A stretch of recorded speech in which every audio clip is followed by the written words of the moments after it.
After 35 years behind bars for the shotgun murders of their parents, tonight Eric and Lyle Menendez have new hope for freedom.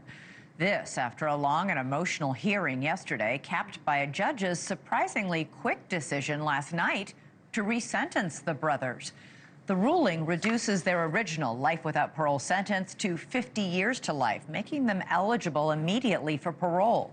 The stunning decision was met with tears of joy from family members who have long supported the brothers' release. Several of them testified in court to the brothers' rehabilitation behind bars. Ultimately, we are here today with this result because of Eric and Lyle, because they chose to live their lives with clarity and a purpose of service that the judge was impressed by. And so a huge thanks to them, too, for being the kind of people that we could bring home. I really hope that this sets the precedence for other LWOP inmates who have shown transformation and change. Eric and Lyle and created careers for themselves and created new hopes for themselves while they have been incarcerated. Now, Eric and Lyle also addressed the court in a video feed from their San Diego prison, both taking responsibility for the brutal 1989 murders. Lyle, who was 29 years old at the time of the killing, said, quote, "He made the choice to kill my mom and dad in their own home. I offer no excuse, and I don't blame my parents," adding, "I'm deeply ashamed for what I did." While Eric, who was 18 at the time, said he has, quote, "profound sorrow for the tragedy I created. I took the lives of my mom and dad. I fired all 5 rounds at my parents and went back to reload.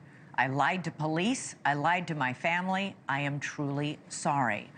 Their apologies notwithstanding, it still could take months before the brothers are released. If they're released, the next step in their bid for freedom is on June 13th at a hearing before the state parole board on clemency petitions, and then they go to Governor Gavin Newsom to ask for his clemency. The decision over the brothers' fate now largely is out of the hands of the Los Angeles County District Attorney, Nathan Hochman, who's been outspoken on his belief the brothers were not yet ready to get out of prison. The DA also pointed to a recent decision by Governor Newsom to deny parole to the notorious Sirhan, who's in prison for murdering Robert Kennedy in 1968. He says that's precedent for the brothers' case. And Nathan Hochman joins me now. Welcome back to the show. Great to have you here. So you argued against resentencing the brothers. Why do you think the judge ruled against you? What we argued about was that resentencing could occur maybe in the future, but not yet, not based on these facts. And we think that the judge took into account the facts, which was our job. Our job was to present all the facts and the law to the judge. The prior district attorney, in his motion, left off 75% of the facts. So we went back into the records. We dug deep. 50,000 pages of transcripts, hours and hours of videotaped testimony, hundreds of pages of prison files. We interviewed the family members. I personally spoke to the Menendez family members for over 3 hours, and we presented all those facts to the judge. Right. Ultimately, the judge decided that there was enough evidence in the record that he would send this case effectively over to the parole board. You said justice should never be swayed by spectacle after the decision last night. Is that what you think happened here? Well, what I think happened, and what I want to make sure doesn't happen in the future, is that if there's any idea that because you're the Menendez brothers, because you come from a certain family, because you have a Netflix special, that somehow the LADA's office is going to treat you differently, that it's going to treat the dozens or hundreds of requests that we're going to get from convicted murderers seeking resentencing. How much of a factor do you think that Netflix special, that documentary, that series was on this case? Well, I think it was quite influential on my predecessor, who 12 days before an election, without any money left in his campaign coffers and 30 points down in the polls, decided to tap into the media spectacle that was the Menendez case by going ahead and filing the prior motion. What we did once we had that motion already filed is we dug deep and did that thorough and extensive review. And what we came up with is that the Menendezes have made many steps towards the progress of rehabilitation, but they weren't there. They just weren't there at this time. If they do get there, we were willing to reconsider our opposition to resentencing. The judge said that, quote, these were horrific crimes, but that he was actually swayed by the number of corrections officers who came out supporting the brothers' release. Well, what's interesting, and you referenced that Sirhan case before, in the Sirhan case where the parole board actually granted parole and Governor Newsom reversed that grant of parole, Sirhan had a number of letters from prison officials backing his rehabilitation and his parole.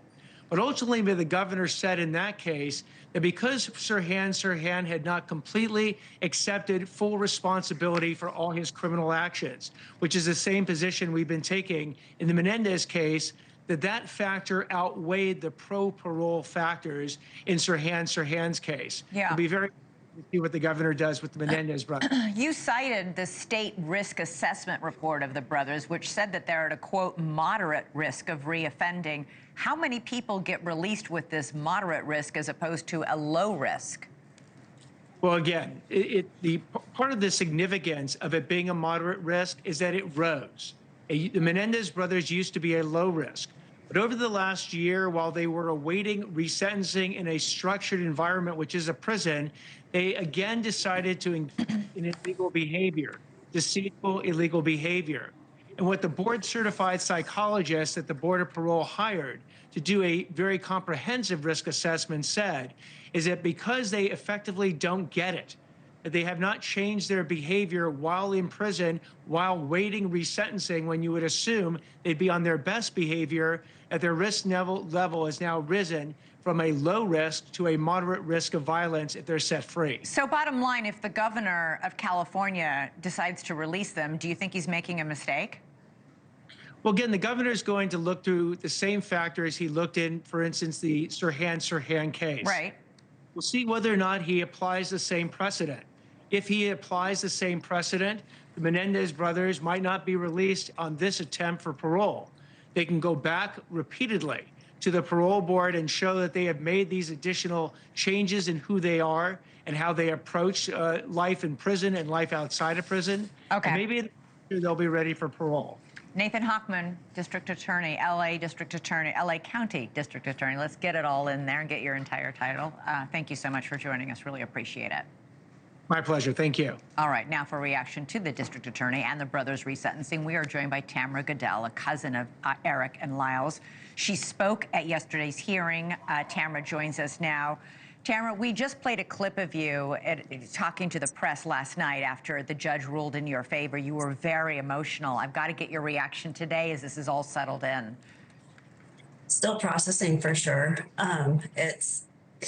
It really is just a whirlwind. And after speaking with Lyle last night and hearing the ease in his voice and also the enthusiasm for the next steps, definitely has refreshed our motivation to just keep pushing forward. And it has been just a really, really great time to have this with our family. Yeah. Tell me about that conversation you had with Lyle last night on the phone. He must have been elated, he and Eric. This is the first time they've seen a real chance that they thought they were going to be in prison for the rest of their lives. Yeah, and it was quite a surprise for all of us. We did not expect any sort of decision or step as of yesterday. We expected that they were going to send the case to advisement and then they would probably hear in a few weeks. And so to have Judge Jessic generously make a decision yesterday, we are very thankful to him for upholding the integrity and the values of the justice system. You just heard DA Hochman. You know very well he fought this resentencing, saying Eric and Lyle had never publicly apologized or admitted their lies about the murder. But at the end of the hearing last night, Lyle said, quote, "I offer no excuse and I don't blame my parents." Eric also said, "I have no excuse or justification." Did they do this because they had heard him say repeatedly and publicly that he needed to hear this? Or what motivated them to say this? Because this was really the first time we've heard them both say, yes, I did this. Eric even went so far as to say he's haunted by wondering what his own parents were thinking as their sons killed them? You know, I really can't speak to their motivations and speak to why they did this. I know that, you know, in my conversations with them over the last few months, I've alluded to that with them and just had that discussion of, you know, what would be your next steps and what, you know, why is there this holdup, and talking about what seemed to just sort of a standstill with Hochman. And for them, they just wanted to hold true to what was true for them. And that included, you know, we went through all of these details in the first and second trials. And when it came to their statements, I believe they wanted to address their family and all of their family members. And so when we sat there and listened to them in the courtroom yesterday, it was incredibly emotional. It was so intense. And to know that a lot of us came to these incredible realizations of how this has actually really impacted all of us. You know, if they do get out of prison, they are going to have an enormous adjustment to life outside prison walls. They have now spent more than half their lives locked up. Have you thought about this transition, about where they will go, what they will do? Are they thinking about that at this point? You know, we don't really know where they are going. We have no idea what that plan looks like, but we have all had conversations about this, about how we plan to support them and how we are just looking to help be the safety net for them as they come out and make that transition and re-enter. And I really want people to understand how much preparation they have done for these parole board reviews. And they have completed every single requirement needed to do so. And that includes preparing for reentry into life outside of prison. Yeah, it's always, having interviewed many people who've been released from shorter prison sentences than the 35 years they've spent behind bars, it can be a rough process. They will be lucky to have people like you to help them if that comes to pass. Tamara Goodell, thank you so much for joining us. Really appreciate it. Thank you, Elizabeth. All right. Thank you for watching. Subscribe below and download our NewsNation app right now on your phone, and you will get fact-based, unbiased news for all Americans.